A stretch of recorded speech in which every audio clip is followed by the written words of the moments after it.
এখন যে ঘটনাটি আপনাদের সাথে শেয়ার করব, এই ঘটনাটি আমরা পেয়েছি নাজমুল হক রাসেল ভাইয়ের কাছ থেকে। ওনার বাড়ি কিশোরগঞ্জ জেলার তারাইল উপজেলার জাওয়ার ইউনিয়নের ছনাটি গ্রামে। এর আগে ওনার একটি ঘটনা আমরা প্রচার করেছিলাম মরাচরা বীর শিরোনামে। ওইটা প্রচারিত হবার পর উনি আরো বেশি অনুপ্রেরণা পেয়েছেন নতুন করে ঘটনা সংগ্রহ করার। এরপরে উনি একটি ঘটনা পেয়েও যান। ঘটনাটি উনি পান ওনার এক স্টুডেন্টের গার্ডিয়ানের কাছ থেকে, যার নাম মনির। এই মনির ভাই উনি এই ঘটনাটি নিজেও যেমন ফেস করেছেন, তার পরিবারও এখনো ফেস করে চলছে। মনির ভাইয়ের বাড়ি ময়মনসিংহ জেলার ফুলপুর উপজেলার ফুলপুর গ্রামে। ঘটনার সূত্রপাত যখন হয় তখন এই মনির ভাইয়ের বয়স 10-12 বছর। সালটা 1999 সাল হবে বলে উনি অনুমান করেন। তো এই মনির ভাইয়েরা এক ভাই এক বোন। দিন ওনাদের ভালোই যাচ্ছিল। স্কুলে পড়া বাদ দিয়ে যোগ দিয়েছিলেন বাবার সাথে কাজে। ওনাদের বাড়ির বর্ণনাটা কিছুটা দেয়া দরকার। ওনাদের বাড়িটা একটু আলাদা হয়ে আছে জনবসতি থেকে। বাড়ির 3 পাশে জঙ্গল, আরেক পাশ দিয়ে মেইন রাস্তায় ওঠার জন্য সরু পথ। ওনাদের ঘরের ঠিক সোজা পেছনে ছিল একটা ভয়ঙ্কর বাঁশঝাড়। ওনারা পরিবারের সবাই হঠাৎ করে লক্ষ্য করা শুরু করলেন সন্ধ্যার কিছুক্ষণ পর থেকে ওই বাঁশঝাড়ে কতগুলো আগুনের গোলা দৌড়াদৌড়ি করে। ক্রিকেট বলের সাইজের আগুনের গোলাগুলো এভাবে ছোটাছুটি করে। রাত যখন গভীর হয়ে যেত তখন শুরু হতো তাণ্ডব। যেমন ঘরে ঢিল মারা, বাঁশঝাড়গুলো মনে হচ্ছে ভেঙে চুরে যাচ্ছে। এমন মনে হতো ওই বাঁশগুলো ওনাদের টিনের চালে লেগে চালগুলোই ভেঙে পড়ে যাবে এখন। সকালে উঠে দেখতেন সবকিছু স্বাভাবিক, যেন রাতে কিছুই হয়নি। মনির ভাইয়ের বাবা উনি কবিরাজের কাছে গেলে কবিরাজ জানান একটা অন্য রকমের কথা। সেটা হচ্ছে যে এই মনির ভাইয়ের বাবা গ্রামের রাস্তায় হাঁটার সময় নাকি কয়েকটি পিশাচ শ্রেণীর জিনেদের খাবারে পা দিয়ে সেই খাবার নষ্ট করে ফেলেছিলেন। এরপর থেকেই ওই পিশাচ শ্রেণীর জিনগুলো এই বাড়ির পিছনে লেগেছে। এই কথা শুনে ওনার আব্বা তো কিছুই মনে করতে পারেন না যে কখন, কোন পরিস্থিতিতে, কোন সময়ে, কবে এই কাজটি হলো। উনি তো কিছুই বলতে পারেন না। ওই কবিরাজের কাছ থেকে কিছু পানি পড়া, তেল পড়া এগুলো নিয়ে চলে আসছিলেন। যেহেতু বাঁশঝাড় থেকেই সমস্যা, তাই এই মনির ভাইয়ের বাবা সিদ্ধান্ত নিলেন যে বাঁশঝাড়টা কেটে ফেলা হবে। সেই সিদ্ধান্তের পর একটি ঘটনা ঘটে। মনির ভাইয়ের আব্বু যখন পরামর্শ করেছেন যে বাঁশঝাড়টা কাটা হবে, সিদ্ধান্ত নেওয়া হলো। এরপর ওনাদের এক প্রবাসী আত্মীয় স্বপ্নে দেখেন যে কিছু অবয়ব তাকে বলছে যে এই বাঁশঝাড় যেন না কাটা হয়, কাটলে বড় ক্ষতি হবে। এই প্রবাসী আত্মীয় স্বপ্নের কথা ওনাদেরকে সরাসরি না জানিয়ে জানিয়েছেন ওনাদের থেকে অনেক দূরে থাকেন এক ভাবির কাছে। তখন তো সবার কাছে মোবাইল ফোন ছিল না। উনি হয়তোবা ল্যান্ড ফোনে ফোন করে জানিয়েছিলেন। এখন ওই ভাবি তো ওনাদেরকে এই বিষয়টা টাইমলি জানাতে পারেননি। হয়তোবা তারও ব্যস্ততা ছিল, আজ যাব কাল যাব জানানোর জন্য। এই করতে করতে এদিকে হয় কি, সিদ্ধান্ত অনুযায়ী বাঁশঝাড় ওনারা কেটেও ফেলেছেন। বাকি রাখা হয় অনলি 4টা বাঁশ। এই বাঁশঝাড় কাটার ক্ষেত্রে সবচেয়ে বেশি ভূমিকা যিনি পালন করেছেন তিনি হচ্ছেন এই মনির ভাই নিজেই। 4টা বাঁশ কি মনে করে রেখে দিয়েছিলেন। চিন্তা করলেন থাক এই বাঁশগুলো। এদিকে বাঁশ কাটার পর থেকে ওনাদের ঘরের সবাই বেশ অসুস্থ হয়ে পড়েন। অসুস্থতার কারণ অবশ্য ওই সময়ের মতো ওনারা সেভাবে বুঝতে পারেন নাই। একদম গুরুতর অসুস্থ বিষয়টা এরকমও না। তো এই বাঁশঝাড় কাটার 2-3 দিন পর পাশের বাড়ির এক চাচি এসে বলে ওই বাঁশঝাড়ে যে বাকি 4টা বাঁশ রয়েছে এই বাঁশগুলো নাকি তার লাগ। ওনারা অনুমতি দিয়ে দিলেন। ওই চাচি নিজ হাতে ওই বাঁশগুলো কাটলো, বাঁশগুলো নিয়েও গেল। বাঁশ কাটার পর সন্ধ্যা থেকে তার উঠলো প্রচন্ড জ্বর। তার থেকে ভয়ঙ্কর একটা ঘটনাও ঘটে গেল ওই বাড়িতে। ওই চাচির একটা বড় ষাঁড় গরু ছিল। ওই ষাঁড়টা বেশ শক্তিশালী ছিল, বেশ সুঠামদেহী ছিল। ওটাকে উনি বিক্রি করে বেশ মোটা অঙ্কের টাকা আয় করবেন ওই চিন্তা করে ষাঁড়টা উনি লালন পালন করছিলেন। বিক্রির উপযোগী হয়ে গিয়েছিল, মানে হাটে তোলার উপযোগী হয়ে গিয়েছিল। ওই ষাঁড়টাকে উনি খুব পছন্দ করতেন, ভালোবাসতেন, নিজের হাতে গোসল করিয়ে দিতেন, খাবার খাওয়াতেন। ওই ষাঁড়টাকে একটা জায়গায় বেঁধে একটা চারি থাকে যার মধ্যে খাবার দেওয়া হয় আর কি, মাটির হয়ে থাকে এই জিনিসটা। তো ওই চারিতে উনি খাবার দিতেন, অধিকাংশ সময় বেঁধেই রাখতেন আর কি, খুব যত্নআত্তি করতেন। তো উনি ওই শাড়িতে খাবার খাওয়াচ্ছিলেন, খাবার দিয়ে উনি কিছু জরুরি কাজ করার জন্য একটু দূরে সরে গিয়েছেন, যেটা সবসময় করেন আর কি। কিছুক্ষণ পর এসে দেখেন ওই গরুটা অর্থাৎ ওই ষাঁড়টা মরে পড়ে আছে। হঠাৎ করে সুস্থ স্বাভাবিক একটা ষাঁড় গরু কিভাবে মারা গেল? তার আগে কোনো অসুস্থতা ছিল না, কয়েক মিনিট আগেও অসুস্থতা ছিল না, এখন হঠাৎ করে মারা গেল, এটা কিভাবে সম্ভব? মনির ভাইয়ের পরিবার যখন এই কথাটা শুনলেন তখন ওনারা তো বুঝতে পেরেছেন ঘটনাটা কে ঘটিয়েছে। এদিকে ওনাদের ঘরে ওনার আব্বা আম্মা দুজনই অসুস্থ, তবে ওনার যে ছোট বোন ছিল সে আবার একটু কম অসুস্থ হতো। তবে সবচেয়ে বেশি জটিলতা দেখা দিল মনির ভাইয়ের আম্মার সাথে। তার অবস্থা সবসময় খারাপ হয়ে যেত। বাঁশঝাড় কাটার পর থেকে হঠাৎ করে ওনার খিঁচুনি উঠতো, স্ট্রোক করলে যেরকম অবস্থা হয়ে যায় অনেকটা ওইরকম হতো, চোখ লাল টকটকে হয়ে যেত। এর থেকেও আর একটা জটিল সমস্যা শুরু হয়, সেটা হচ্ছে ওনার আম্মার মাথায় জট বাঁধা শুরু করে। একবার জট কাটলে আর একবার আর এক রকম ভাবে জট উঠে। ওনার আম্মার মাথায় নাকি 3 ধরনের জট হয়। এই ধরনের জটগুলোর নাকি ভিন্ন ভিন্ন নাম রয়েছে, শিবের জট, তারপরে এরকম ভিন্ন ভিন্ন নাম রয়েছে। এটা অবশ্য অন্য নাম কি নাম অন্য দুটা সেটা অবশ্য উনি বলতে পারেন নাই। এই সমস্যা শুরু হওয়ার পর বিভিন্ন জায়গায় ওনার আম্মাকে নিয়ে যাওয়া হয়, দেখানো হয়, অনেক মানে হুজুর কবিরাজ দেখানো হয়েছে, কিন্তু কোনো কাজ হয়নি। হুজুররা দেখেন, কবিরাজ দেখেন, দেখার পর তারা তাদের মতো করে ঝাড়ফুঁক করে দেন, তদবির দেন, কয়েকদিন ভালো থাকে, আবার আগের মতো শুরু হয়ে যায় সবকিছু। এইসব ঘটনার মধ্যে আবার শুরু হয় নতুন একটা ঘটনা। ওনার বোনের বিয়ে নিয়ে কথা হচ্ছে, ভালো পাত্রও পেয়ে যান সেই অনুযায়ী। তো বিয়ের তারিখও ঠিক হয়।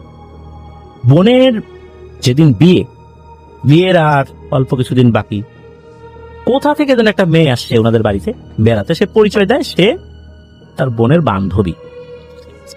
এখন বিয়ের কিন্তু তখনও 4-5 দিন বাকি, এত আগে কেউ আসবে এটা তো ওনারা চিন্তা করেন নাই। ওনারা তো সেভাবে কাউকে দাওয়াতও দেন নাই। এখন একজন চলে আসছে, মান সম্মানের দিকে লক্ষ্য করে ওনারা আসলে কিছু একটা বলেন নাই। আর এই যে বান্ধবী, এই বান্ধবীকে ওনার বোন তো চিনতেন, ওনার বড় বোনের বিয়ে আর কি, যদিও বা ঘটনার মধ্যে আমরা একবার ছোট বোন বলে ফেলেছি, মূলত তার বড় বোন। তো এখন এই মেয়েটাকে ওনার বোন আসলে ওভাবে চিনতেও পারছেন না, একটু চেনেন আবার চেনেন না, চেনা চেনা লাগে। এখন তাকে তো দাওয়াত দেওয়া হয়নি, তবে একটা পর্যায়ে এসে ওনার বড় বোন বুঝতে পারেন যে হ্যাঁ এই মেয়েটাকে উনি চিনছেন, একটা সময় তার সাথে পরিচয় হয়েছিল, যদিও বা অনেকদিন দেখা সাক্ষাৎ নাই। ওই মেয়েটা বলে যে হঠাৎ করে শুনলাম যে তোর বিয়ে, অনেকদিন দেখা সাক্ষাৎ নাই, চিন্তা করলাম যে আমার তো কাজকর্ম নাই, এই মুহূর্তে ফ্রি আছি, চলে আসি। এদিকে ওনার বাড়িতে তো বিভিন্ন ধরনের সমস্যা চলছিল, আর মনির ভাইয়ের বোন যখন চিন্তা করলেন যে যাক একজন লোক তো পাওয়া গেল, বিয়ের সময় তো বেশ কিছু কাজেও তো মানুষের দরকার হয়, মেয়েটা থাক এই কয়েকদিন, কাজে লাগবে। এই মেয়েটা আসার পর থেকে মনির ভাইয়ের বোনের সাথে এমন ভাব জমানোর চেষ্টা করেছে, মনির ভাইয়ের বোনও এই মেয়ের কথায় তার সাথেও আন্তরিকতা আসলে সৃষ্টি করে ফেলেছেন। মনির ভাইয়ের বোন রাতের বেলা ঘুমানোর সময় এই মেয়েটা তার সাথেই ঘুমা। এইভাবেই চলছে কয়েকটা দিন। তো বিয়ের পরপরই, অর্থাৎ বিয়ের পরপর বলতে যেদিন বিয়ে হয়ে গেছে ওই দিন তো মনির ভাইয়ের বোন সে শ্বশুরবাড়ি চলে গেছে। ওই দিনই ওই মেয়েটা কাউকে কিছু না বলে চলে যায়।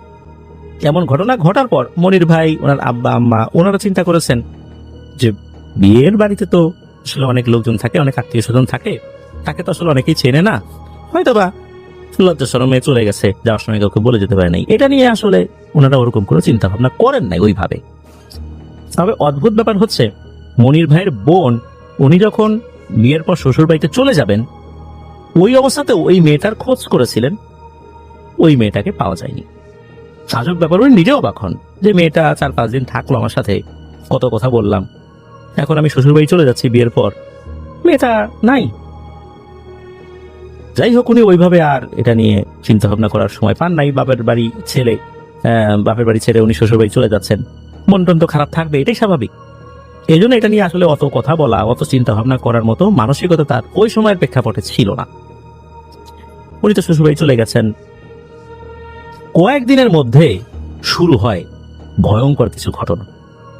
কয়েকদিনের মধ্যেই ঘটনা শুরু হয় ওনার বোনের সাথে। তার আচরণ উল্টোপাল্টা হয়ে যায়, পাগলের মতো আচরণ শুরু হয়ে যায়, স্বামীর সাথে আচরণ খারাপ হয়ে যায়। একদম সুস্থ স্বাভাবিক মেয়েটা কয়েকদিনের মধ্যেই এরকম আচরণ শুরু করে দেয়।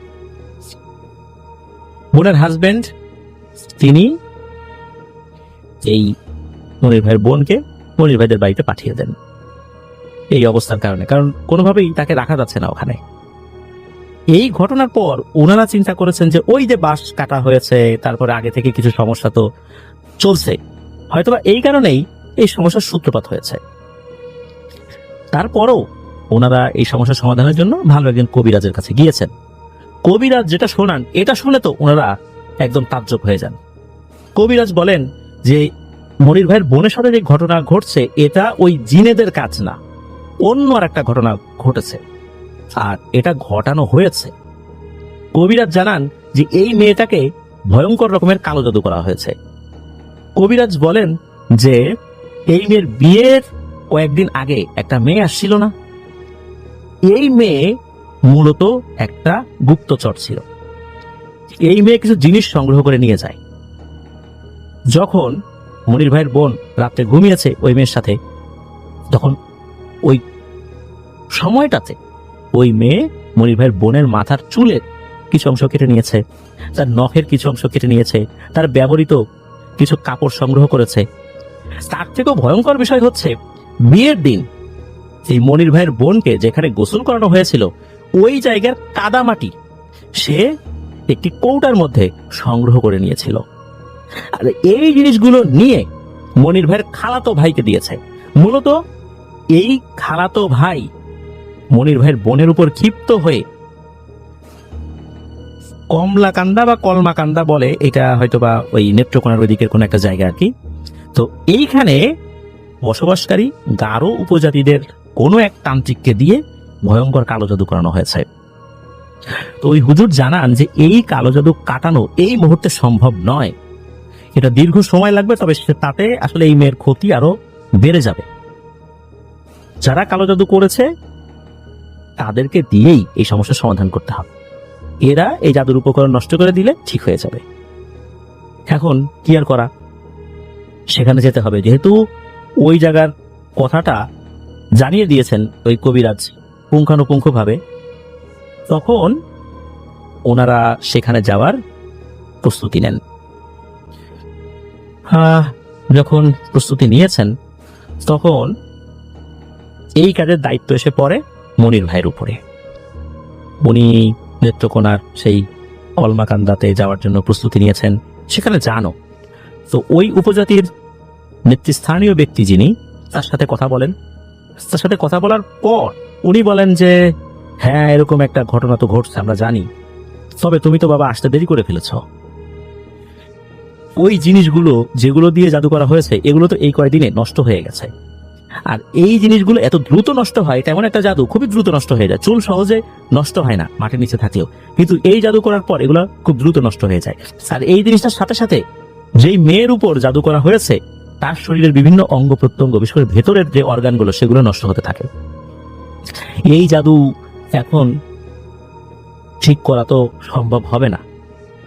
হ্যাঁ, করতে পারবো, তবে পরিপূর্ণভাবে এটা কখনোই ঠিক হবে না। সারা জীবন এটা বয়ে বেড়াতে হবে। একটা জিনিস হতে পারে, সে হয়তোবা মারা যাবে না, তবে তার সমস্যা কিন্তু থেকেই যাবে। কি আর করা, মনির ভাই এটাই রাজি হন, অন্তত বোনটা বাঁচে। এরপর ওই গারো উপজাতির যিনি নেতা ছিলেন, উনি একজন তান্ত্রিককে বলেন যে তুমি এই জিনিসটা তো করছিলা, এটা সলভ করে দাও, অর্থাৎ সমাধান করে দাও। উনি নেতার কথা শুনে বলেন যে ঠিক আছে, আমি এটা করে দিচ্ছি। এদিকে মনির ভাই উনি তো আসছেন বাড়িতে আসার পর ওই খালাতো ভাইকে মারার জন্য বড় একটা ধারালো দা নিয়ে উনি রওনা দিয়েছেন। এখন ওই খালাতো ভাইকে যদি উনি মেরে ফেলেন তাহলে তো অনেক ধরনের মামলা মোকদ্দমা এই ঝামেলায় পড়তে হবে। এমনিতে পরিবারে বিভিন্ন ধরনের সমস্যা চলছে, কিন্তু ওনার এত রাগ হয়েছে যে আমার বোনের এত বড় ক্ষতি সে কেন করলো, তার সাথে কি এমন শত্রুতা যে এমন ক্ষতিটা করলো, এভাবে নোংরা ভাবে কালো জাদু করলো। শেষ পর্যন্ত দা নিয়ে তার কোনো ক্ষয়ক্ষতি করতে পারেননি, কারণ হচ্ছে এই মনির ভাইয়ের মা বাবা বাধা দিয়েছিলেন। কেননা এই যে যে তার খালাতো ভাই কাজটা করলো এর তো আসলে কোনো প্রমাণ নাই, সেই করেছে। কবিরাজের কথায় তো কাউকে এভাবে দোষী সাব্যস্ত করা যায় না। আর ওই মেয়েটার খোঁজ খবর পাওয়া যাচ্ছিল না, সেটা কোথায় চলে গেছে, যে মেয়েটা এসে এই কাজটি করেছিল হয়তো তাকে অন্য কোথাও সরিয়ে দেওয়া হয়েছে। বিভিন্ন দিক চিন্তা করে শেষ পর্যন্ত এটা নিয়ে আর মনির ভাই আগান নাই, কারণ এখন কোনো মামলা মোকদ্দমায় ফেসে গেলে এমনিতেই পরিবারে বিভিন্ন ঝামেলা চলছে, আরো ঝামেলা সামনে উদ্ভব হবে। আল্লাহর উপর বিচার দিয়ে পরবর্তীতে উনি ওনার রাগকে নিয়ন্ত্রণ করেন। এই যে মনির ভাইয়ের যেই বোন, তার যে বিয়ে হয়েছিল ওখান থেকে ছাড়াছাড়ি হয়ে যায়, ডিভোর্স হয়ে যায়। এরপর কিছুটা আস্তে আস্তে স্বাভাবিক হন, যেহেতু ওই যে জাদুটা কেটে দেওয়া হয়েছিল। বেশ কিছুদিন পর আবার আরেকটা জায়গায় তাকে বিয়ে দেওয়া হয়, আল্লাহর রহমতে সেখানে তার 2টো সন্তান হয়। তবে ওই যে জাদুটা করা হয়েছিল ওইটার প্রভাব কিন্তু পুরোপুরি কাটেনি, এখনো ওই প্রভাবে তার মধ্যে অনেক ধরনের সমস্যাই দেখা যায়। তবে ওই পাগলামি ভাব বা এরকম কিছু এইটা এতটা নাই, শারীরিকভাবে যে অসুস্থতাগুলো থাকে।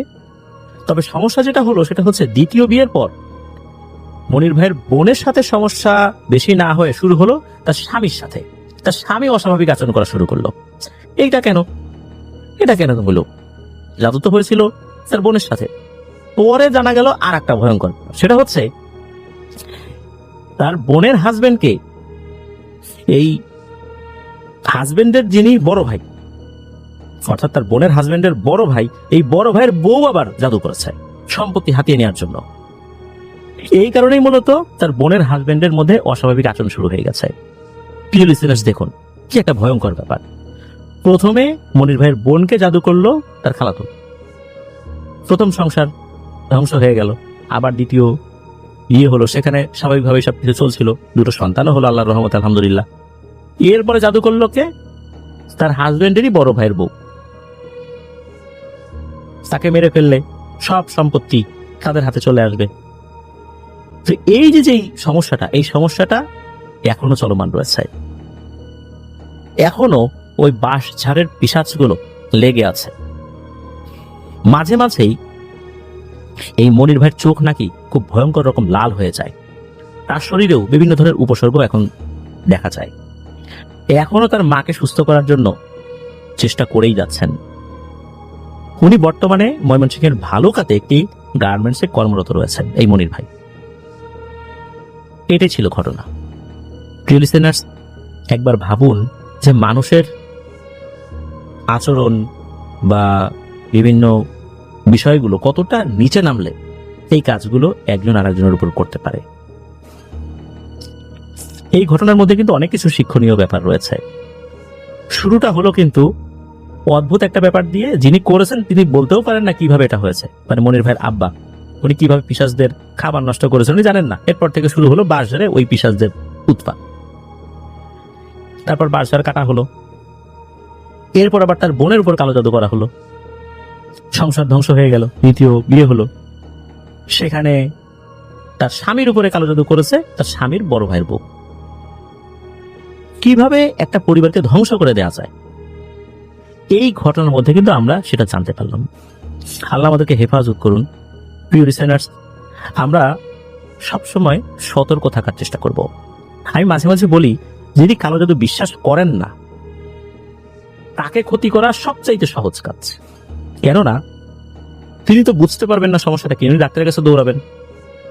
ওনাকে বললে উনি হুজুর কবিরাজের কাছে যাবেন না, রুকিয়া করাবেন না, ততদিনে ক্ষয়ক্ষতি যা হবার হয়ে যাবে। আর যারা এগুলো বিশ্বাস করেন তারা বুঝতে পারেন যে কেন এটা হচ্ছে, তখন তারা দ্রুত সমাধানের দিকে যেতে পারেন। আল্লাহ চাইলে তখন সমাধান হয়েও যায়। কালো জাদু যে আছে এটা কিন্তু পবিত্র কোরআনেও একাধিকবার রয়েছে। সেহের শব্দটার অর্থ হচ্ছে জাদু। খোদ রাসূলুল্লাহ সাল্লাল্লাহু আলাইহি ওয়াসাল্লামের উপরও কালো জাদু করা হয়েছিল। সূরা ফালাক, নাস কিন্তু এই প্রেক্ষাপটে নাজিল হয়েছিল। আমরা কিন্তু অনেকেই জানি না সূরা ফালাক, নাস নাজিলের প্রেক্ষাপটটা কি ছিল।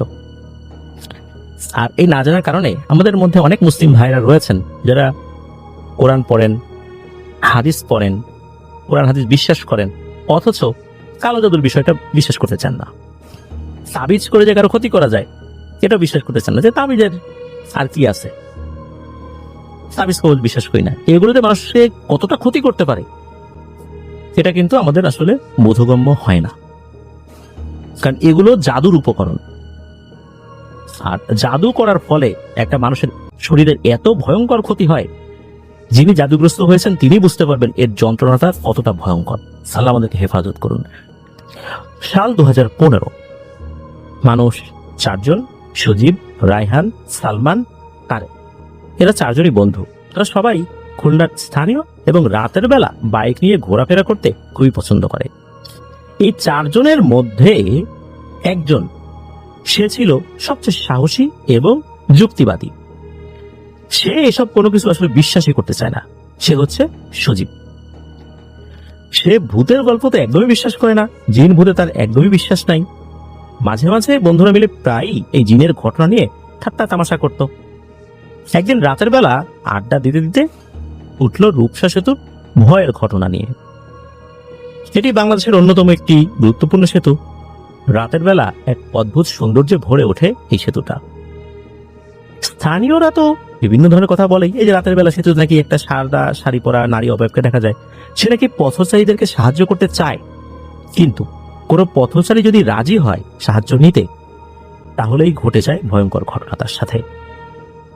অনেক মানুষ নাকি এই সেতুতে দাঁড়িয়ে সাদা শাড়ি পরা কোনো একটা নারী অবয়বকে ঝাঁপ দিতে দেখেছে, কিন্তু নিচে কিছুই পাওয়া যায়নি।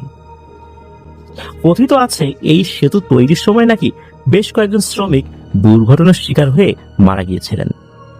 এই কারণেই হয়তোবা এই ধরনের ভয়ের ঘটনা ঘটে চলছে বলে মানুষ বলা বলি করে আর কি। তো এই যে সজীব, এই সজীব এসব গল্প শুনে হেসেই উড়িয়ে দেয়।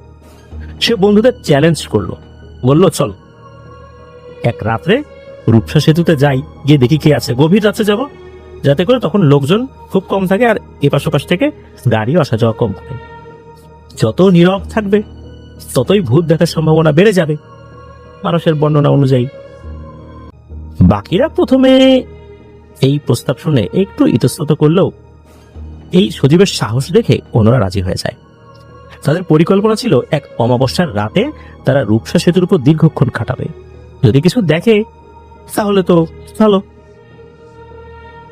এরকমই চিন্তা থেকে এক অমাবস্যার রাতে তারা 4 বন্ধু মোটর বাইক নিয়ে রূপসা সেতুর দিকে রওনা হয়। 2টো মোটর বাইকে 4। তারা যখন গিয়েছে রাত 12টারও বেশি বাজে। তখন শহরে তো লোকজন কমতে শুরু করেছে। তারা যখন সেতুর কাছাকাছি পৌঁছলো তখন থেকেই এক অদ্ভুত ঠান্ডা বাতাস মনে হলো তাদেরকে ঘিরে ধরলো। যদিও বা তখন গ্রীষ্মকাল ছিল। সেতুর উপর কিন্তু ল্যাম্পপোস্ট রয়েছে, আলো রয়েছে, কিন্তু মনে হচ্ছে সেতুর উপর এক অদ্ভুত ধরনের অন্ধকার চতুর্দিক থেকে ঘিরে ধরে রেখেছে। তারা মোটর বাইকটা সেতুর একদম মাঝ বরাবর এক পাশে দাঁড় করিয়ে নিল। চারদিকে নিস্তব্ধতা, শুধু নদীর পানি আর বাতাসের শব্দ। প্রথম আধা ঘন্টা 1 ঘন্টা কিছুই হলো না। মাঝে মাঝে কয়েকটা ট্রাক আসা যাওয়া করলো। কিন্তু সজীব তার বন্ধুদের দিকে তাকিয়ে হাসলো আর বলল, দেখেছিস, সব বাজে কথা। ঠিক তখনই এই রাতুল সে চিৎকার দিয়ে উঠলো, ওই দেখ তো, ওইটা কি? তো তার আর এক নাম তো রায়হান, আমরা শুরুতে বলেছি। তার এই চিৎকারে অন্যরা ওইদিকে টাকা। তারা দেখলো যে সেতুর রেলিং এর পাশে একটি সাদা আবছা মূর্তি দাঁড়িয়ে আছে। মূর্তিটি ধোয়ার মতো আবছা, তবে কিছুটা বোঝা যাচ্ছিল যে এটি একটি নারী। নারীটি একাকী ভাবে নদীর দিকে তাকিয়েছিল। তার লম্বা চুলগুলো বাতাসে উঠছিল। 4 বন্ধু তো ভয়ে জমে গেল। এই যে সজীব, সে কিছুটা অপ্রস্তুত হয়ে পড়ল। তার কোনো যুক্তি মনে হচ্ছে ওই সময় কাজ করছে না। তবে এই 4 জনই সাহস করে কয়েকটা এগিয়ে গেল। তারা যখন এগিয়ে গেল তখন ওই নারী অবয়বটা ধীরে ধীরে তাদের দিকে ঘুরলো, তাদের দিকে তাকালো। তার মুখটা দূর থেকে স্পষ্ট বোঝা যাচ্ছিল না, তবে মনে হচ্ছে সে হাসছে। হঠাৎ করে ওই নারীটা তাদের দিকে হাত বাড়ালো, মনে হচ্ছে সে কিছু চাইছে। সজীব তো সাহসী, সে সাহস করে বলে উঠলো, এই কে আপনি, কি চান? নারীটি কোনো উত্তর দিল না, কেবল তার এক হাত আরো প্রসারিত করলো। তারপর হঠাৎ করেই মনে হলো বাতাসের জন্য মিলিয়ে গেল, চোখের পলকে সে অদৃশ্য হয়ে গেল, তার কোনো চিহ্নই নাই। চার বন্ধু তো বেশ ভয় পেয়ে গেল। তারা দ্রুত মোটর বাইকে উঠে সেখান থেকে চলে এলো। সেই রাত্রে কেউই ঘুমাতে পারেনি। ওই যে সজীব, সে সবসময় যুক্তি দিয়ে কথা বলতো, সেও কোনো যুক্তিতেই এটা মেলাতে পারছে না যে আমরা চারজনই দেখলাম। চারজনের একসাথে তো হ্যালুসিনেশন হওয়ার কথা না, হতেও পারে ম্যাস হ্যালুসিনেশন হতেও পারে, একসাথে চারজনই দেখেছে এটাও হতে পারে। তো এরকমই তারা ব্যাখ্যা দিয়েছিল। এর কয়েকদিন পর এই যে সজীব, সে চিন্তা করলো আবার যাই আমরা সবাই মিলে, তবে এবার এভাবে যাওয়া যাবে না, টর্চ, ভালো মানের ক্যামেরা এগুলো নিয়ে যেতে হবে। 2015 সালে তো ডিএসএলআর ক্যামেরা থেকে শুরু করে অনেক ভালো ভালো ক্যামেরা তো চলে আসছে অনেকের হাতে হাতে। তারা খুবই ভালো মানের ক্যামেরা নিল, তবে কোন ধরনের ক্যামেরা ছিল এটা অবশ্য জানা যায়নি। তাদের চিন্তা ছিল যদি কোনো কিছু দেখে সাথে সাথে ছবি তুলে ফেলবে, আর ফেসবুকে তারা এই বিষয়টা নিয়ে আসার চেষ্টা করবে যে তারা এই বিষয়টা দেখেছে। এরকমই পরিকল্পনা তাদের ছিল। তারা যায়, তবে এবার বেশি রাত করে দিয়েছে। সারা রাত 2টা কি 2:30টার দিকে গিয়েছে। তবে এবার তারা আরো বেশি সত্য। তারা মোটর বাইকটি সেতুর থেকে একটু সাইডে রেখে, বলতে সেতুর উপরেই একটু সাইডে রেখে হাঁটা শুরু করেছে। মানে বাইকটা নিয়ে আগের বার তো মিডিলে রেখেছিল, এবার তা না, সেতুতে একটু উঠেই সাইড করে রেখেছে। তারপর তারা হাঁটা শুরু করেছে। এবারের পরিবেশটা কিন্তু বেশ স্বাভাবিক। অন্যদিন যেরকম এক অদ্ভুত ঠান্ডা বাতাস তাদেরকে ঘিরে রেখেছিল, এক ধরনের অদ্ভুত অন্ধকার ওই সেতুর মধ্যে ছিল, এবার সেটা মনে হচ্ছে না। পরিবেশ পরিস্থিতি দেখে তাদের কাছে মনে হলো ওই রাত্রে কিছুই ঘটবে না। এবার অনেকক্ষণ কেটে যায়, ফজরের আজানের সময় ঘনিয়ে আসছে, কিছুই ঘটে না। মাঝে মাঝে কয়েকটা গাড়ি এপাশ ওপাশ দিয়ে চলাফেরা করেছে, যেটা সাধারণত হয়। এদিকে ভোরের যেই বাসগুলো যেগুলো ঢাকা থেকে ছেড়ে আসছে, নাইট কোচ যেগুলো, সেগুলো ওই সেতু পাড়ি দিয়ে অন্য জায়গায় যাবে, সেই গাড়িগুলো কয়েকটা আসা শুরু করেছে। বোঝা গেল যে ফজর আজান দিয়ে দেবে কিছু সময় পরেই। আজকে রাত্রে কিছুই দেখা যাবে না, বেহুদা সময় নষ্ট হলো, ঘুম নষ্ট হলো। তখন নিজেরা নিজেদের মধ্যে আলোচনা করছিল যে আমাদের হয়তো ম্যাস হ্যালুসিনেশন হয়েছিল, অর্থাৎ একসাথে সবাই ভুল দেখেছে, সবারই চোখে সেদিন বিভ্রম হয়েছিল। এরকম কথাবার্তা বলা বলি করছে, হঠাৎ করে ঠিক তখনই স্পষ্ট শুনতে পেল তারা সবাই সেতুর নিচ থেকে করুণ মায়াবী কান্নার আওয়াজ ভেসে আসছে। শব্দটা ধীরে ধীরে তীব্র হতে লাগলো, মনে হচ্ছিল কেউ খুব কষ্ট পাচ্ছে। কে এই শব্দ করছে এটা দেখার জন্য তারা সেতুর রেলিং এর দিকে ঝুঁকে নিচে তাকালো, কিন্তু অন্ধকারে কিছুই দেখা গেল না। হঠাৎ করে এই যে রায়হান যিনি, উনি চিৎকার করে উঠল। রায়হান রাতুল আর কি, তো উনি চিৎকার করে উঠল। সে চিৎকার দিয়ে বলছে, আমার কাছে মনে হচ্ছে কেউ আমাকে টানছে রে, আমি পড়ে যাচ্ছে, আমাকে ধর। হঠাৎ করে সে কি করেছে, ওই রেলিং এর দিকে ঝুঁকে পড়েছে। মনে হচ্ছে অদৃশ্য কোনো শক্তি তাকে হ্যাটস্কার টানে নদীর দিকে নিয়ে যাচ্ছে। এদিকে অন্য দুইজন, যার মধ্যে সজীব রয়েছে, সে আরেকজনের সহযোগিতা নিয়ে, সালমান নামে একজন রয়েছে, তার সহযোগিতা নিয়ে দ্রুত রায়হানকে টেনে ধরল। টেনে উপর দিকে তোলে যদিও বা, তবে রায়হান আতঙ্কে কাঁপছিল, তার সারা শরীর ঘামে ভিজে একদম একাকার হয়ে গিয়েছিল। হঠাৎ করে সেই মুহূর্তে তাদের ক্যামেরার ফ্ল্যাশ নিজে নিজে নাকি জ্বলে ওঠে। কেউ কিন্তু ছবি তোলে নাই। হঠাৎ করে একসাথে সবগুলো ক্যামেরা, তারা যে কয়েকটা ক্যামেরা নিয়ে গিয়েছিল, 4 জন গিয়েছিল, তো তারা 2টার মতো ক্যামেরা নিয়ে গিয়েছিল, এই দুটো ক্যামেরাতে হঠাৎ করে ফ্ল্যাশ জ্বলে ওঠে। তারা তো অবাক হয়ে যায়, একসাথে দুটো ক্যামেরায় ফ্ল্যাশ কেন জ্বলে উঠলো? ছবি তুললে ফ্ল্যাশ জ্বলে ওঠার কথা। তারা চিন্তা করলো ক্যামেরায় কোনো ছবি কি উঠেছে। তারা তখন ক্যামেরার ডিসপ্লেতে ছবি দেখার চেষ্টা করলো, তখনই তারা ভয়ঙ্কর একটা জিনিস দেখতে পেল, যা তারা মোটেও আশা করেনি, যেটা ক্যামেরায় ঘটতে পারে। তারা দেখলো ডিসপ্লেতে, দুটো ক্যামেরাতেই ডিসপ্লেতে প্রায় সেম ছবি ভেসে উঠেছে, অত্যন্ত অস্পষ্ট, তবে প্রতিটা ছবিতেই একটা রহস্যময় মুখের মতো কিছু একটা দেখা যাচ্ছে। মনে হচ্ছে এটা কোনো নারী বা পুরুষ, যার মুখে দাড়ি নেই বা এরকম কিছু নেই, এরকম মনে হচ্ছে। তবে স্পষ্টভাবে এটা নারী না পুরুষ ওভাবে বোঝা যাচ্ছে না। তবে চোখ দুটো ছিল কালো গহ্বরের মতো। এই কালো গহ্বর মনে হচ্ছে দুটো ভয়ঙ্কর গর্ত, দুটো চোখ যেখানে থাকে সেখানে দুটো গর্তের মতো। আর জিহ্বার মতো কিছু একটা দেখা যাচ্ছে। ছবিটা যদিও বা অস্পষ্ট, তবে মুখমণ্ডলে এক বিকৃত হাসি যে ছিল এটা বোঝা যাচ্ছে। এদের মধ্যে আরেকজন ছিল যার নাম হচ্ছে তারেক। এই তারেক ভাই আবার বেশ ভীতু প্রকৃতির একজন মানুষ ছিলেন। তিনি চিৎকার করে উঠলেন যে, এই পালা পালা রে, আমাদেরকে মেরে ফেলবে। এখন তারা কিন্তু সেতুর মাঝ বরাবরও ছিল না, ওই সেতুর এক সাইডে বাইক রেখে কিন্তু উঠে এসেছিল, মাঝ বরাবরও তখন আসেনি। এই কারণে তাদের বাইকের কাছে দৌড়ে যাওয়াটা কিন্তু তাদের জন্য সহজ ছিল। তারা তাদের বাইকের দিকে দৌড়ানো শুরু করলো। হঠাৎ করে তাদের মোটর বাইকের ইঞ্জিন নিজে নিজে স্টার্ট হয়ে, আর তারা দেখলো যে স্টার্ট হয়ে এই বাইকটা নিজে নিজেই ঘুরে তারা যেই পথ দিয়ে ছেড়ে উঠেছিল ওই পথের দিকে যাওয়া শুরু করেছে। তারা তো বাইকের পেছনে দৌড়ানো শুরু করেছে। হঠাৎ করে বাইকটা খুবই দ্রুত গতিতে চলতে চলতে মনে হলো অদৃশ্য হয়ে গেল। চার বন্ধু তো দিশেহারা, হায় হায় এখন কি হবে, মোটর বাইকও গায়েব হয়ে গেল। তখন তাদের কাছে মনে হলো অসংখ্য মানুষ তাদেরকে ঘিরে রেখেছে, যেই মানুষগুলোকে তারা দেখতে পাচ্ছে না। মনে হচ্ছে এই মানুষগুলো একে অন্যের সাথে ফিসফিস করে কথা বলছে। বাতাসটা ভারী হয়ে ওঠে, তার দম বন্ধ হয়ে আসছিল। সবাই তো ভয়ে ঘামতে শুরু করেছে। যাবোটা কোথায় এখন, বাইকও তো নাই, কোন দিকে দৌড় দিব? সেতুর উপরের দিকে যাব নাকি এখন শহরের ভিতরে ঢুকে যাব?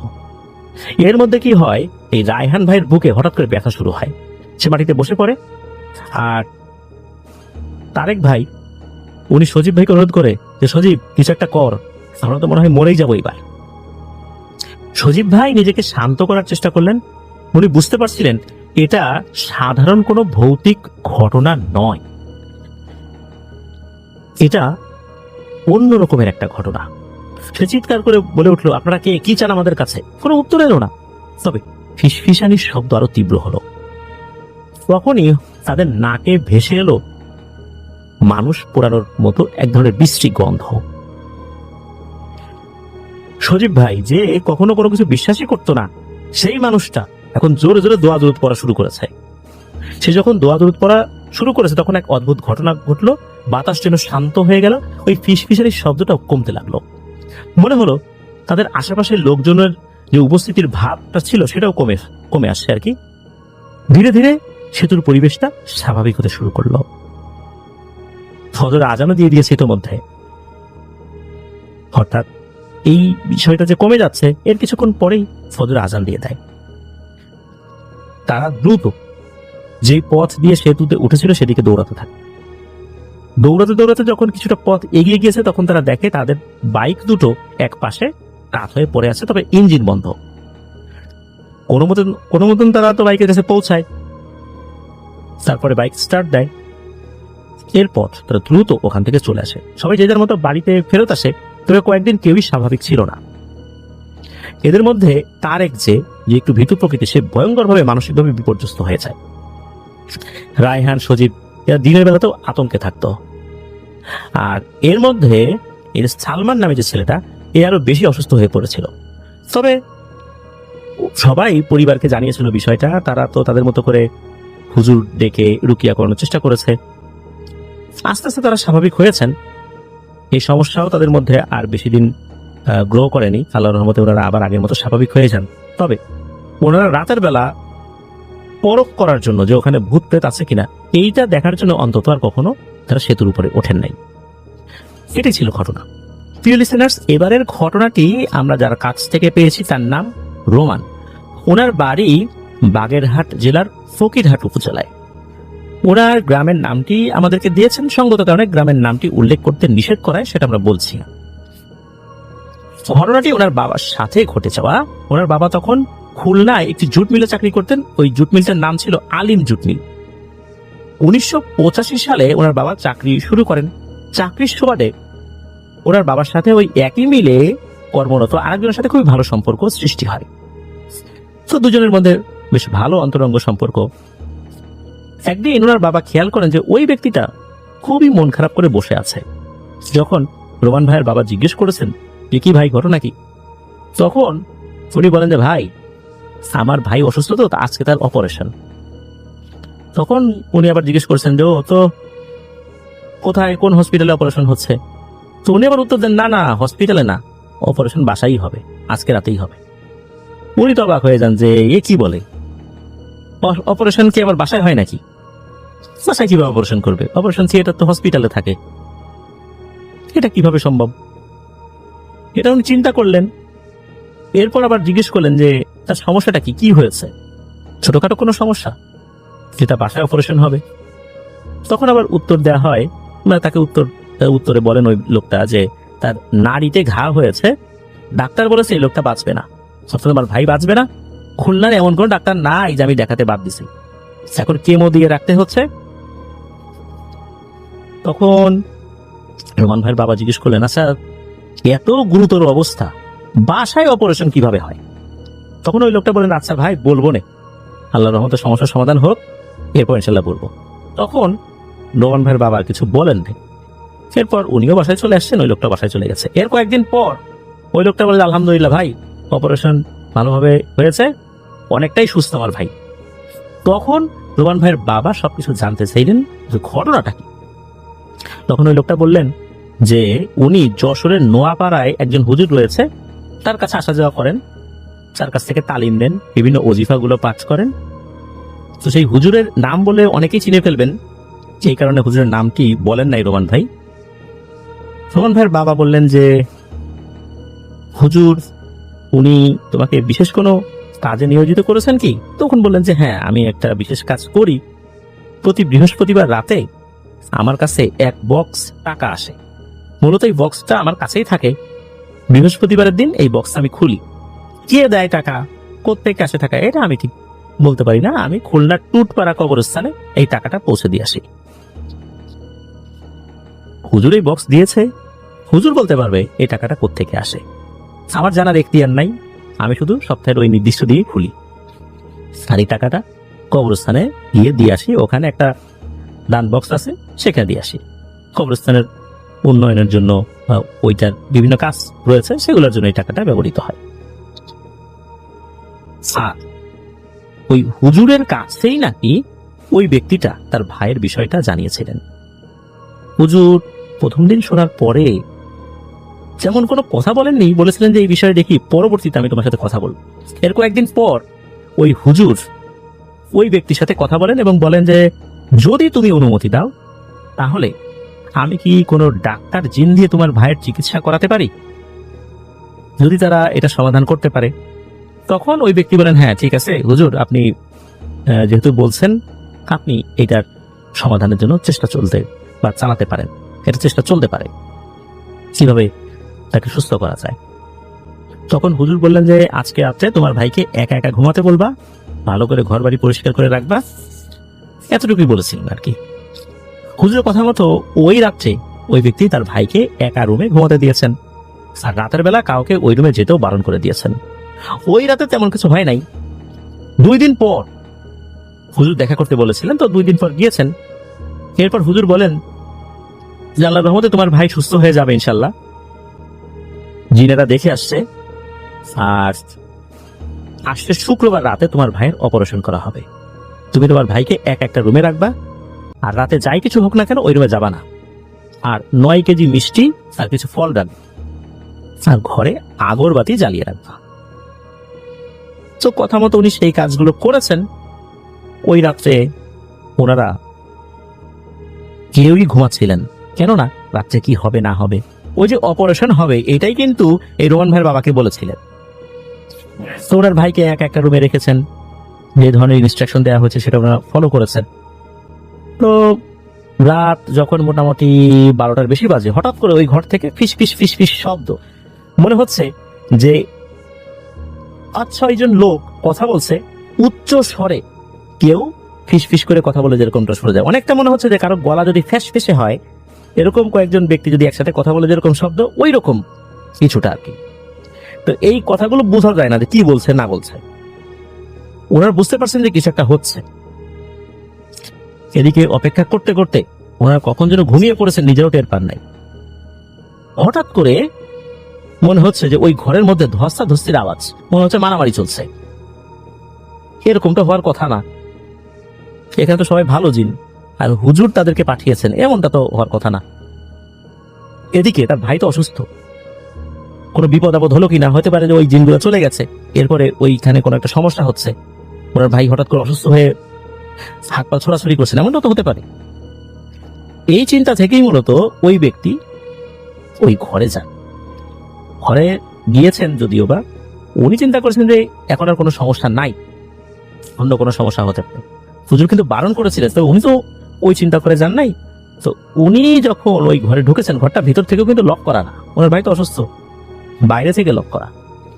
উনি দরজাটা খুলে যেই না ভিতরে ঢুকেছেন, উনি দেখেন 40-50 হাতের মতো লম্বা মোটা প্রায় 3 কি 4টা সাপ ওখানে দেখা যাচ্ছে। পুরো ঘরের ভেতরে মনে হচ্ছে সাপ পেঁচিয়ে আছে, এমন একটা অবস্থা। এইটা যখন উনি দেখেছেন, ঠাস করে ওনার গালে কে একটা চড় মারলো। এরপর ওনার কিছু মনে না, ওনার জ্ঞান ফেরে পরের দিন। যখন জ্ঞান ফেরে তখন উনি দেখেন যে উনি হুজুরের বাসায়। হুজুরের দিকে তাকাতেই হুজুর যে প্রচন্ড রেগে আছেন এটা উনি বুঝতে পারলেন। হুজুর তাকে বেশ রাগান্বিত স্বরেই বললেন, তোমাকে আমি বারণ করছিলাম না, তুমি ঘরে যাবা না, তুমি কেন গেলে? তুমি জানো যে তুমি ওখানে যাওয়ার সাথে সাথে তুমি মারা যেতে পারতে। তখন হুজুর জানায়, তোমার ভাইয়ের অপারেশন একজন ডাক্তার জিনে করেছে। আমার অনুগত জিনেরা তাদের দেশ থেকে একজন মেইন ডাক্তার আর একজন সহকারী ডক্টর নিয়ে আসে, মেইন ডাক্তার অপারেশন করেছে। আর সবকিছু ঠিকঠাক ভাবেই সম্পন্ন হয়। হওয়ার পর আমার অনুগত জিনেরা মিষ্টি আর ফল খেতে বললে তারা এগুলো খেতে রাজি হচ্ছিল না। তারা হঠাৎ করে এমন একটা বিষয় বলে বসে, এটা তাদের কাছ থেকে তারাও আশা করেনি, কারণ তারা একই গোত্রের জিন। তারা বলে বসে যে তোমার ভাইকে তারা নিয়ে যাবে তাদের দেশে, তোমার ভাইয়ের উপরে তারা কিছু কাজ করবে, তোমার ভাইয়ের সাথে এই 2 জন ডাক্তার জিন থাকতে চায়।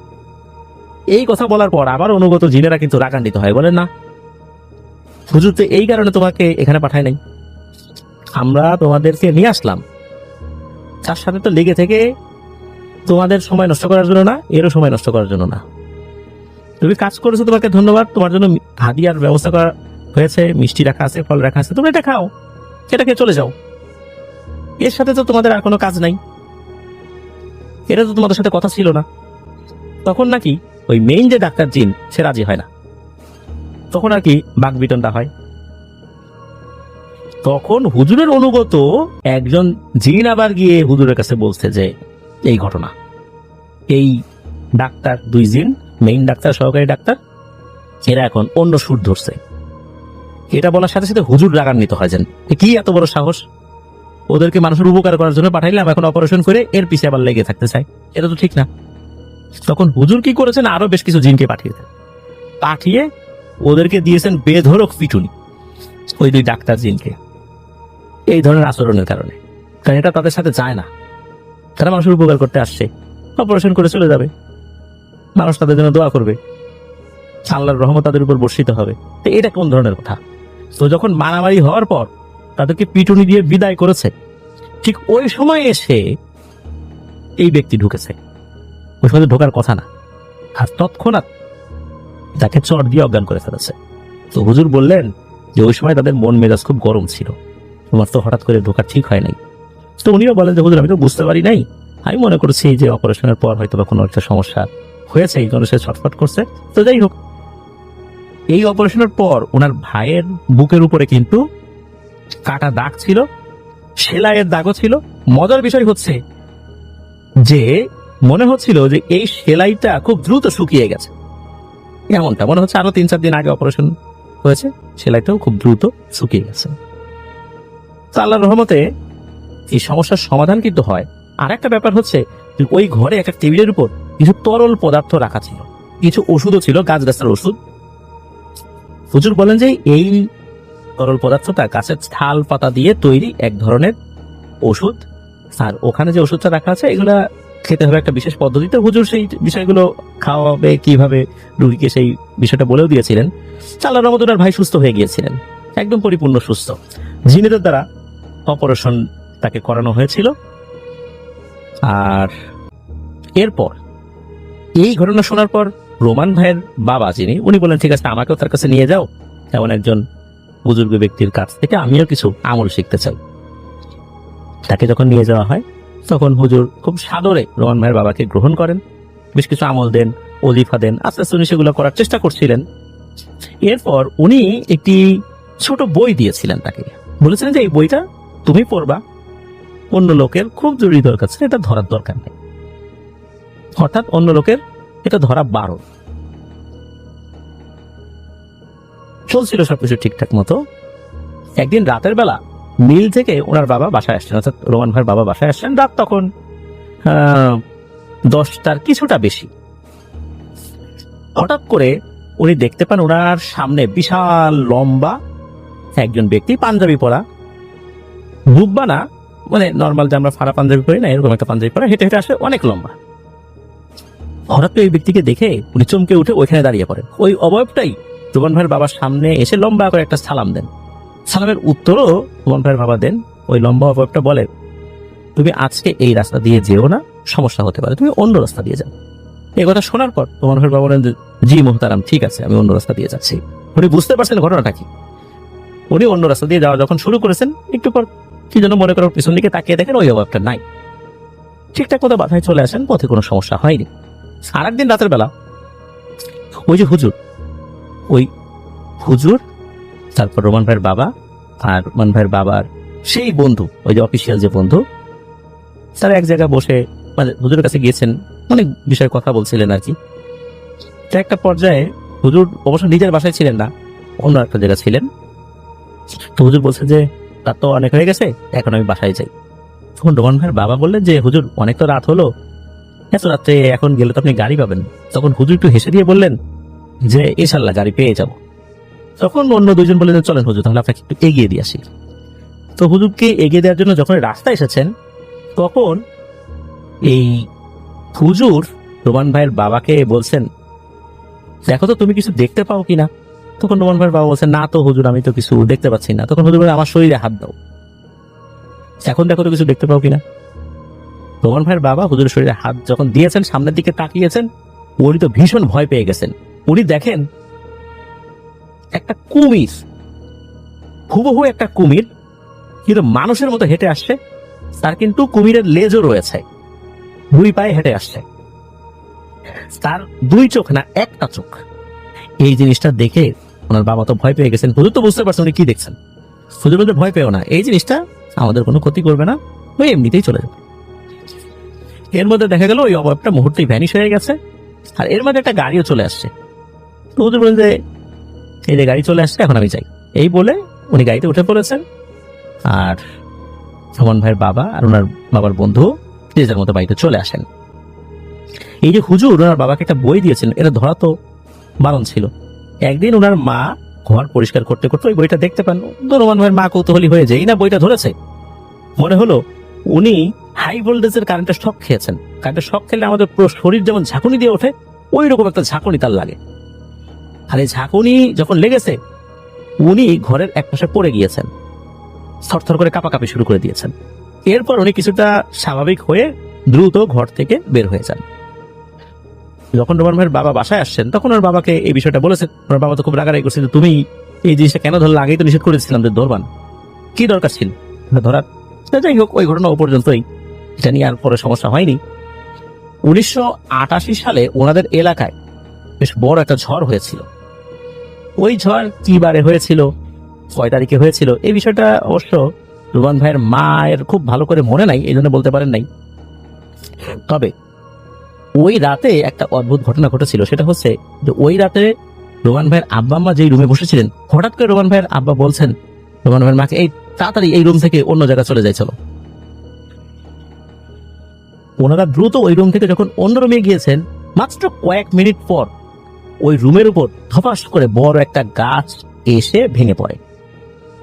সকালবেলা রোমান ভাইয়ের বাবা রোমান ভাইয়ের মাকে বললেন যে হঠাৎ করে কে যেন কানের কাছে এসে বলল যে হুজুর আপনাকে বলছে যে এই রুম থেকে দ্রুত বের হয়ে যান, তাই তোমাকে বললাম যে তাড়াতাড়ি অন্য জায়গায় চলো। আসলে ওই ফিসফিস করে তার কানের কাছে নিশ্চয়ই কোনো জিন এসে বলেছিল।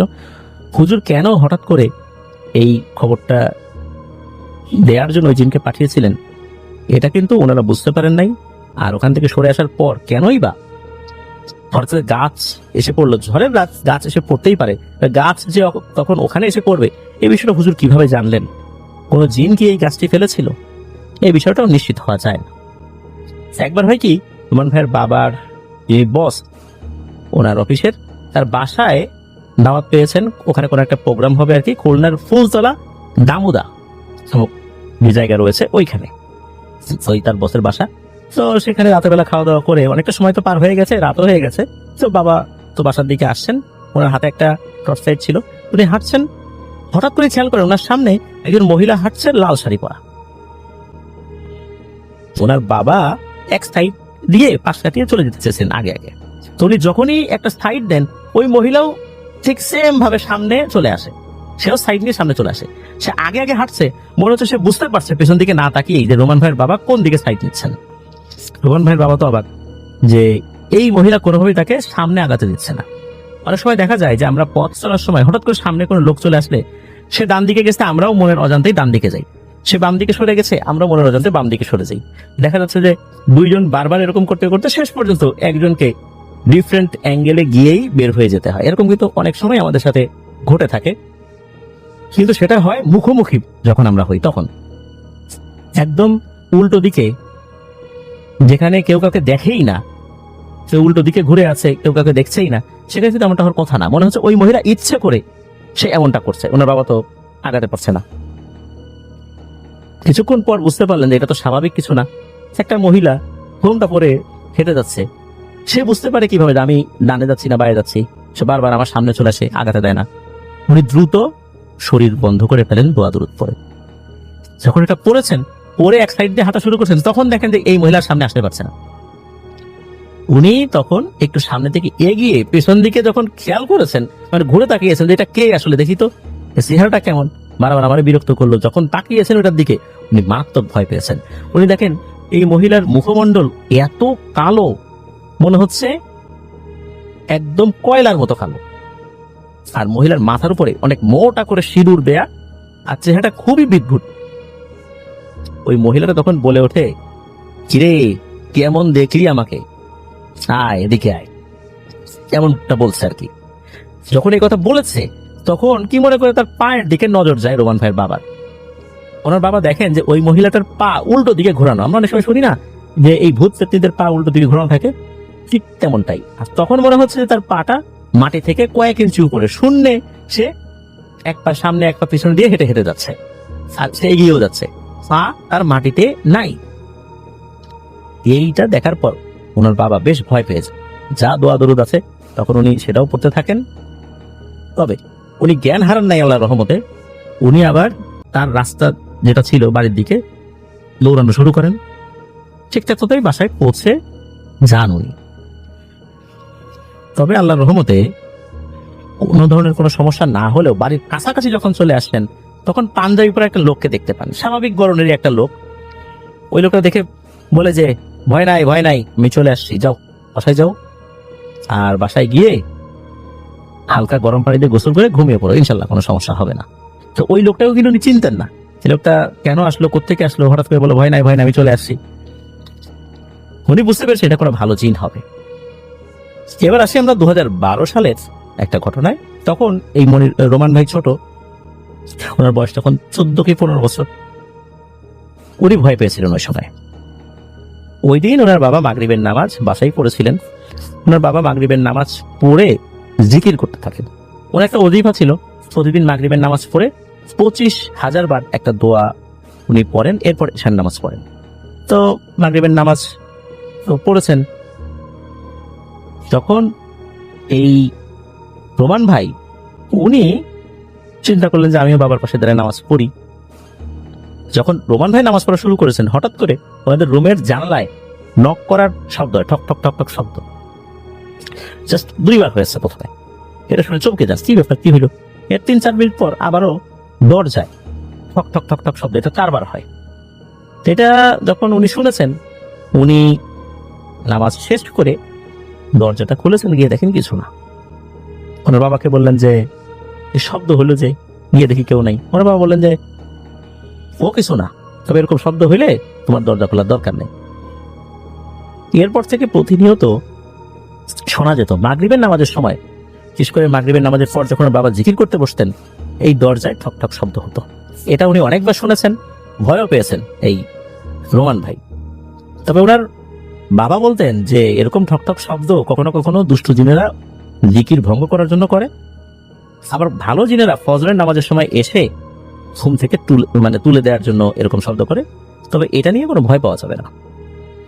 এই যে হুজুরের কথা আমরা বললাম, এই হুজুর মারা গেছেন 2016 সালে। এখন হুজুরের যে ছেলে, সেই ছেলেই দায়িত্ব নিয়েছেন তার। হুজুর মারা যাওয়ার পর ওনাদের বাসায় নানা রকম সমস্যা শুরু হয়। রাতের বেলা টিনের চালের উপর ঢিল মারার শব্দ, চালের উপর হাঁটার শব্দ, এরকম টুকটাক কিছু সমস্যা শুরু হয়। হুজুরের যে ছেলে দায়িত্ব নিয়েছেন, তাকে গিয়ে এই বিষয়টা যখন বলা হয়, তখন উনি বলেন যে ঠিক হয়ে যাবে, ইনশাল্লাহ, চিন্তা করো না। এই বিষয়টা কমেও যায়, বছরখানেক সবকিছু ঠিকঠাক ছিল। 2022 সালের কথা, তখন নাকি এই রোমান ভাই ফ্রি ফায়ার গেম উনি খেলতেন। একদিন রাতে উনি ওনার উঠানে বসে এই ফ্রি ফায়ার গেম খেলছেন। খেলতে খেলতে কয়টা বাজে ওনার খেয়াল নাই, হঠাৎ করে ফোনে দেখেন তার 2:17 কি 18 বাজে। উনি চিন্তা করে যাই এখন রুমে চলে যাই। উনি যেই না উঠেছেন রুমে যাওয়ার জন্য, দাঁড়িয়েছেন উঠে, তখন খেয়াল করলেন ওনার থেকে কিছুটা দূরে লাল শাড়ি পরা একজন মহিলা দাঁড়িয়ে আছে, আর ওনার দিকে তাকে বিশ্রীভাবে হাসছে। তবে তার চেহারাটা ওরকম ভয়ঙ্কর এরকম বলা যাবে না, তার পুরো শরীর সোনার গহনা দ্বারা আবৃত বলে মনে হচ্ছে। এটা দেখে তো উনি এক দৌড়ে রুমে গিয়ে শুয়ে পড়েছেন। এই কথা শুরুতে কাউকে বলেন নাই। এর 1 থেকে 1.5 মাস পর উনি রাতে ঘুমিয়ে আছেন, হঠাৎ করে উনি দেখেন ওনার রুমের মধ্যে কে যেন দাঁড়িয়ে আছে। একটু খেয়াল করে উনি দেখতে পান যে লোকটা দাঁড়ানো, তার ঠিক কপালের উপরে একটা মাত্র চোখ, তার মুখ দিয়ে লালা গড়িয়ে গড়িয়ে পড়ছে। এটাও বুঝতে পেরেছেন, চোখটাও মনে হচ্ছে লাল টকটকে জল জল করছে। এটা দেখার পর ওনার শরীর তুলে নাড়াতে পারছেন না। আর এই লোকটা হুট করে এসে ওনার গলাও চেপে ধরেছে, চেপে ধরে বলতেছে দে বইটা দে। এদিকে উনি তো কোনো কথা বলতে পারছেন না। শরীরের সর্বোচ্চ শক্তি এক করে ওনার আম্মাকে ডাক দিয়েছেন। ওনার আম্মা দ্রুত ওনার রুমে এসে যখন তার শরীরে হাত দিয়েছেন, সবকিছু ঠিকঠাক হয়ে যায়। উনি কিন্তু এসে আর কিছু দেখেন নাই যে তার শরীরের উপর কিছু ছিল কি ছিল না, এরকম কিছু দেখেন নাই।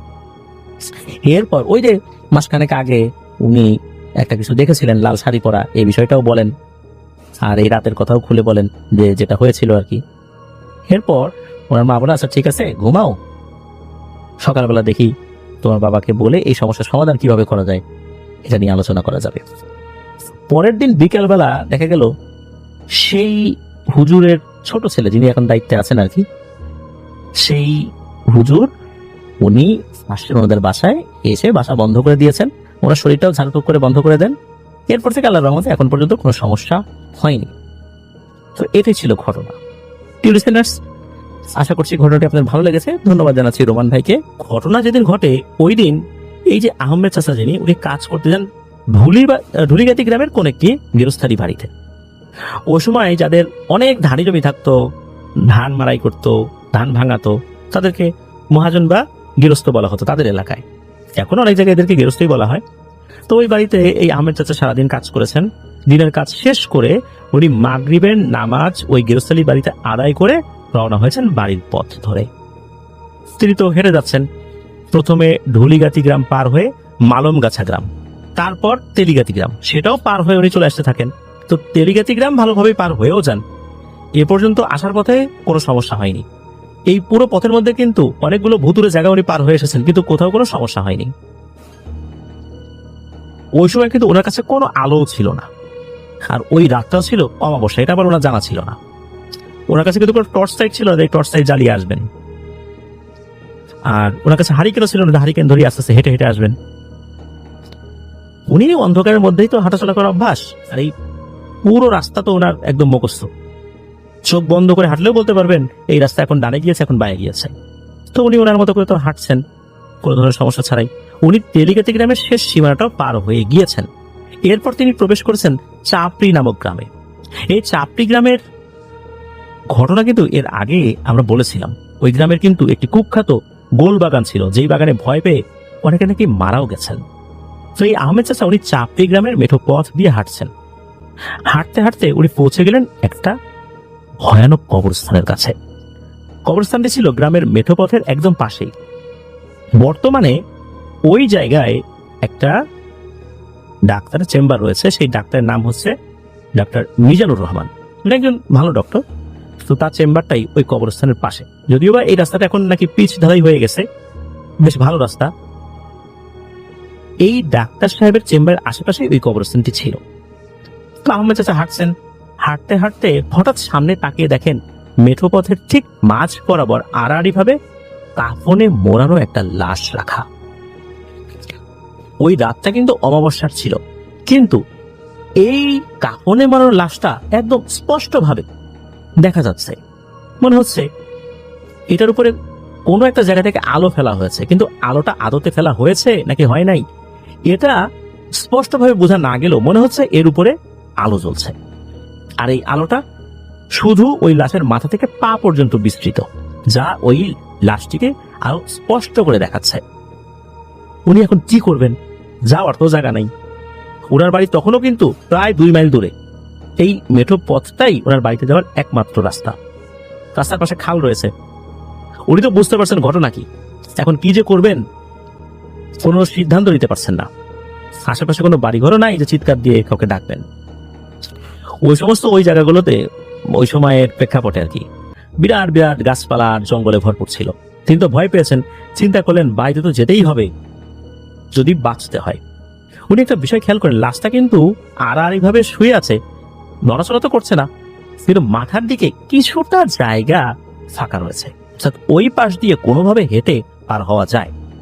উনি খুব সাবধানে ওনার পরিধেয় লুঙ্গিরও টাচ যেন ওই লাশের কাফনে না লাগে এটা নিশ্চিত করে ওই মাথার দিকটা দিয়ে পাশ কাটিয়ে সামনে হাঁটা শুরু করেছেন।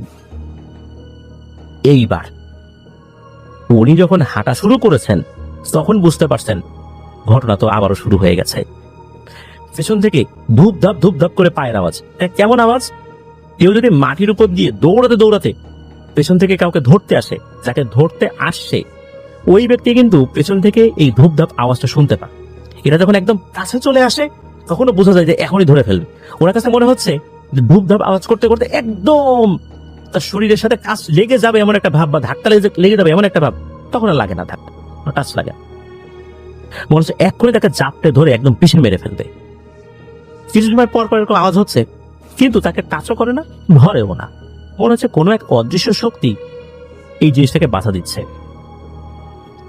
আর বারবার এরকম মনে যে হচ্ছে এর পেছনে কিন্তু কারণ রয়েছে। কারণ হচ্ছে ধূপধাপ শব্দ যে হচ্ছে তা কিন্তু না। যখন একদম কাছে চলে আসে মানুষ, যখন একদম কারো কাছে দৌড়ে চলে আসে, তার বডির একটা বাতাস কিন্তু এসে লাগে। ওই বাতাসটাও কিন্তু তার গায়ে লাগছে, আর বাতাসটা বেশ জোরে এসে লাগছে। আর জোরে এসে লাগার কারণে উনিও বুঝতে পারছেন যে এই অবয়বটির আকার আকৃতি অনেক বড়। এটা স্বাভাবিক আকৃতির কোনো জিনিস না। সে যখন দৌড়ে একদম কাছে চলে আসে তখন তার পরনে থাকা লুঙ্গি, গায়ের জামাটা বাতাসে নড়ে ওঠে। বাতাসে একটা ধাক্কা এসে লাগে। ওই ধাক্কাই বুঝতে পারেন এটা কি গতিতে দৌড় এসেছে বা এর আকার আকৃতি কেমন। যখনই একদম কাছে চলে আসে তখনই তার প্রাণবায়ু বের হয়ে যাওয়ার উপক্রম হয়। মনে হচ্ছে এই বুঝি ঘাটটা মটকে যাবে। আর এই নির্জন স্থানে যদি তাকে মাটির নিচে পুঁতেও ফেলে কেউ তো জানতে পারবে না। এর মধ্যে উনি কিন্তু কোনোভাবে পেছন দিকে তাকান না। উনি জানেন যে পেছন দিকে যদি একবার তাকাই তাহলে তো বিপদ আরো বাড়বে। উনি ওই অবস্থাতেই দ্রুত হাঁটতে হাঁটতে বাড়ির দিকে যাচ্ছেন। পুরো পথ জুড়ে এরকম হচ্ছে। বাড়ির কাছাকাছি যখন পৌঁছেছেন তখন এমন ভয়ানক বাতাস শুরু হয়েছে চতুর্দিকে, মনে হচ্ছে গাছপালা সব ভেঙে চুরে ওনার গায়ের উপর এসে পড়বে। এমনকি গাছ ভাঙার মটমট শব্দও হচ্ছে। আল্লাহর অশেষ রহমতে উনি এভাবেই বাড়িতে পৌঁছেছেন। ঘটনা কিন্তু এখানেই শেষ না। এই যে আহমেদ চাচা, ওনার দাদা একজন কবিরাজ ছিলেন। তো বাড়ির উঠোনে পৌঁছাবার সাথে সাথে এই আহমেদ চাচার দাদা বের হয়ে আসেন এবং বলেন, হ্যাঁ রে আহমেদ, তুই যে বিপদে পড়ছিলি আল্লাহ বাঁচাইছে রে, তোর হায়াত ছিল বলেই আল্লাহর রহমতে তুই বেঁচে আছিস এখনো। তোর কিন্তু বেঁচে থাকার কথা না। তোর পিছনে এক মারাত্মক ভয়ঙ্কর পিশাচ লেগেছিল। আজকে রাত্রে তো অমাবস্যা, আর এই অমাবস্যা রাত্রে ও মানুষকে মেরে আরো শক্তিশালী হয়ে যায়। আমার সাথে খুব ভালো একটি জিনের পরিচয় ছিল। হঠাৎ করে সে এসে আমাকে বলে যে তোমার ছেলে তো বিপদে পড়ছে, ওর পিছনে মানুষকে খুব পিশাচ লেগেছে। তখন আমি ওকে বলি যে তুমি বাবু একটু ওকে বাঁচানোর চেষ্টা করো। এখন আমি এত দ্রুত ওখানে যেতে পারবো না, কারোর সাথে মোকাবেলাও করতে পারবো না। তখন ওই জিনটা বলে দেখি আমি কি করতে পারি, তবে ওর সাথে সরাসরি লড়াই করা আমার পক্ষে সম্ভব না। ও অত্যন্ত ভয়ানক শক্তিশালী একটা জিন, ওর সাথে লড়াই করা আমার পক্ষে সম্ভব হবে না। তবে আমি যতটুকু পারি ততটুকু চেষ্টা করব যেন ওই জিনটা ওর কোনো ক্ষতি করতে না পারে। তবে সেটা কতটুকু পারবো এটাও আমি জানি না। এই বলে ওই জিনটা নাকি চলে যায়, এরকমটাই দাদা বলেন। তখন এই আহমেদ চাচা বুঝতে পারেন কেন ওই জিনিসটা এত কাছাকাছি আসার পরেও তাকে ধরতে পারছিল না। দাদা আরো বলেন যে আহমেদ চাচা যদি ওই ডেড বডিটা দেখে উল্টো দিকে ঘুরে চলে যেতেন, তাহলে অনায়াসেই নাকি ওই জিনটা তাকে ধরে মেরে ফেলত। আর পাশ কাটানোর সময় যদি ওই লাশের বডিতে টাচ লাগতো, তাহলেও তার ক্ষতি করা সম্ভব ছিল। কিন্তু ওই জিনটা এইখানেই দুর্বল হয়েছে। তারপরে তো এই ভালো জিনটা সাহায্য করেছে, সরাসরি হস্তক্ষেপ না করেও পরোক্ষভাবে হস্তক্ষেপ করে সে আহমেদ চাচাকে বাঁচানোর চেষ্টা করেছে। তো এরকমটা যখন বলেন আহমেদ চাচার বাবা, অর্থাৎ দাদা, বাবা তো না দাদা আর কি, তখন দাদা বলেন যে বাপুরে তুই দৌড় দিয়ে পুকুরে গোসল করে আয়, আর এসে ভাত টাত খেয়ে নে। ওই গ্রামের তো কিছু একটা কলা কৌশল আছে, যারা গ্রামীণ পদ্ধতিতে কিছু কিছু কাজ করে থাকেন ভয় পেলে, তো ওরকম কিছু কাজ তাকে দিয়ে করান। আল্লাহর রহমতে ঠিকঠাক হয়ে যান, কোনো সমস্যা হয় নাই, এমনি ঝাড়ফুঁক করে দিয়েছিলেন আর কি। এই আহমেদ চাচা উনি নাকি এখনো জীবিত আছেন। বিভিন্ন সময় ওনাকে জিজ্ঞেস করে যে কি চাচা একটা ঘটনা বলো, তখন উনি এই ঘটনাটা বলেন। এইভাবে কিন্তু অনেকেই ওনার সাথে এই ঘটে যাওয়া ঘটনাটা জানেন এবং তারাও বিভিন্ন জায়গায় গিয়ে এই ঘটনাটি শেয়ার করেছেন। কিভাবে আহমেদ চাচা এরকম একটা ভয়ঙ্কর পরিবেশ পরিস্থিতি থেকে বেঁচে ফিরলেন, কিভাবে ওনার দাদা ওনাকে পরামর্শ দিয়েছিলেন যে আসার পরে কি কাজ করতে হবে, আর কিভাবে একটা ভালো জিন তার দাদার সাথে কথা বলে তাকে বাঁচানোর চেষ্টা করেছিলেন। প্রিয় লিসেনার্স, অমাবস্যার রাত কিন্তু অত্যন্ত ভয়ঙ্কর হয়। অমাবস্যার রাতে অনেক ঘটনাই কিন্তু ঘটে যায়। বিশেষ করে অমাবস্যা এবং পূর্ণিমাতে সুপার ন্যাচারাল এন্টিটিগুলো অত্যন্ত অ্যাক্টিভ হয়ে যায়। তখন তারা বিভিন্ন ধরনের অ্যাক্টিভিটিস গুলো করে থাকে, মানুষের অনেক ধরনের ক্ষতিও করে থাকে, মানুষদেরকে বলি হিসাবে নেয়, তাতে তাদের শক্তিও বেড়ে যায়। আমরা অনেক সময় খেয়াল করি এই অমাবস্যা পূর্ণিমা তিথিতে পানিতে ডুবে অনেকের মৃত্যু ঘটে। বিভিন্ন এপিসোডে আমি সেটা শেয়ারও করেছি। তো আমরা সতর্ক থাকবো এই অমাবস্যা পূর্ণিমার সময়গুলোতে, যেন দুষ্টু জিনেরা আমাদেরকে ক্ষতি করতে না পারে। আল্লাহ আমাদেরকে হেফাজত করুন। ধন্যবাদ জানাচ্ছি তাহমিদ ভাইকে ওনার পাঠানো দুর্দান্ত একটি ঘটনার জন্য।